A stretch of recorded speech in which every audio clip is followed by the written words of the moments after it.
अस्सलामुअलैकुम वरहमतुल्लाहि वबरकातुहू। नाज़रीन, कैसे हैं आप सब? उम्मीद करता हूं कि आप सब खैरियत से होंगे। अल्लाह पाक आप सबको सलामत रखे, आप सबकी सारी परेशानियों को दूर अता फरमाए।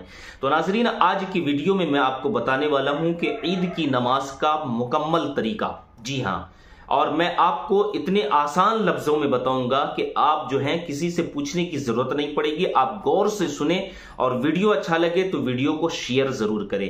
आइए मैं आपको ईद की नमाज का मुकम्मल तरीका बताता हूं। सबसे पहले तो आप समझ लीजिए, जो ये ईद उल फित्र की नमाज है ना, ये वाजिब है। जी हाँ, ईद उल फित्र की नमाज वाजिब है। और नियत कैसे करेंगे? तो नियत जो है दिल के इरादे का नाम है। जबान से कैसे कहेंगे वो भी सुन लीजिए, अगर आप जबान से करना चाहते हैं तो।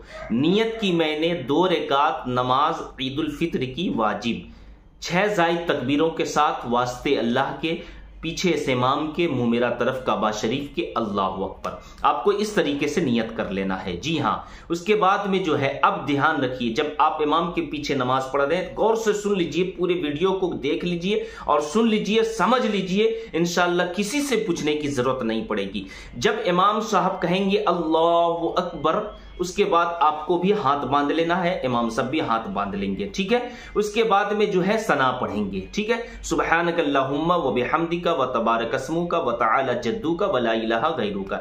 इतना पढ़ने के बाद फिर इमाम साहब कहेंगे अल्लाहु अकबर, अपने हाथों को कानों तक ले जाएंगे और फिर छोड़ देंगे। तो आपको भी इसी तरीके से कानों तक हाथ उठाकर अल्लाहु अकबर कहते हुए हाथ को जो है बिल्कुल छोड़ देना है, बांधना नहीं है। फिर उसके बाद इमाम साहब कहेंगे अल्लाहु अकबर, तो आपको भी इसी तरीके से हाथ उठाकर अल्लाहु अकबर कहते हुए हाथ को छोड़ देना है, बांधना नहीं है। फिर उसके बाद इमाम साहब जो है अल्लाहु अकबर कहेंगे, हाथों को उठाकर इस तरीके से कानों तक लाएंगे, आपको भी इसी तरीके से लाना है। उसके बाद अल्लाहु अकबर कहते हुए अब आपको हाथ बांध लेना है। इमाम साहब भी हाथ बांध लेंगे, आपको भी हाथ बांध लेना है। फिर उसके बाद में जो है इमाम साहब सूरा फातिहा पढ़ेंगे। गौर से आपको सूरा फातिहा सुनना है। फिर कोई सूरत मिलाएंगे, आपको गौर से जो है सूरत मुबारका सुनना है। अब आपको जो है पढ़ना नहीं है, इमाम साहब किरात करेंगे, सिर्फ आपको सुनना है। उसके बाद में जो है अब क्या करेंगे, इमाम साहब जो है रुकू करेंगे, अल्लाहु अकबर कहते हुए रुकू में जाएंगे, तो आपको भी अल्लाहु अकबर कहते हुए रुकू में जाना है। रुकू की जो तस्बीह है 3 मरतबा सुबहान रब्बियल अज़ीम पढ़ लीजिएगा। उसके बाद में जो है इमाम साहब रुकू से खड़े होंगे, समी अल्लाहु लिमन हमीदा रब्बना वलकल हम्द आपको कहना है। इमाम साहब कहेंगे समी अल्लाहु लिमन हमीदा, आपको रब्बना वलकल हम्द कहना है। फिर उसके बाद अल्लाहु अकबर कहते हुए सजदे में जाएंगे। सजदे की जो तस्बीह है वो पढ़ेंगे 3 मरतबा कम से कम, और इमाम साहब 2 सजदा करेंगे, आपको भी 2 सजदा करना है। फिर उसके बाद 1 रकात यह मुकम्मल हुआ। दूसरी रकात के लिए जब इमाम साहब खड़े होंगे तो फिर आपको भी खड़े हो जाना है। ठीक है, फिर उसके बाद आपको क्या करना है, अब आपको हाथ बांध के चुपचाप से खड़े होना है। फिर इमाम साहब जो है क्या करेंगे, इमाम साहब जो है सूरा फातिहा पढ़ेंगे। ठीक है, सूरा फातिहा पढ़ेंगे, आपको सुनना है। फिर कोई सूरत मिलाएंगे, आपको सुनना है।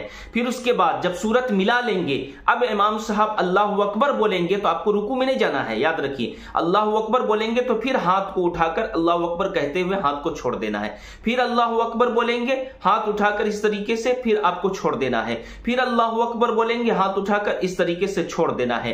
फिर अल्लाहु अकबर जब बोलेंगे तो अब हाथ आपको नहीं उठाना है, अल्लाहु अकबर बोलते हुए आपको रुकू में जाना है। जैसे इमाम साहब कर रहे हैं उसी तरीके से आपको भी रुकू में जाना है। रुकू की जो तस्बीह रुकू में पढ़ेंगे, फिर सजदा करेंगे 2, सजदे की जो तस्बीह है सजदे के अंदर पढ़ेंगे। उसके बाद कायदे में बैठकर अत्तहियात आपको पढ़ना है, दरूद इब्राहिम भी पढ़ना है, दुआ मासूरा पढ़ना है। और इस बीच में अगर इमाम साहब जल्द पढ़कर सलाम फेर दे तो फिर आपको भी सलाम फेर देना है। ठीक है, ये 2 रकात नमाज ईद उल फित्र वाजिब है और इसी तरतीब से जो है आपको पढ़ना है इमाम के पीछे। अब इमाम साहब सलाम फेरने के बाद जो है क्या करेंगे, खुतबा पढ़ेंगे। तो खुतबा आपको गौर से सुनना है। ठीक है, खुतबा को सुकून के साथ सुनना है।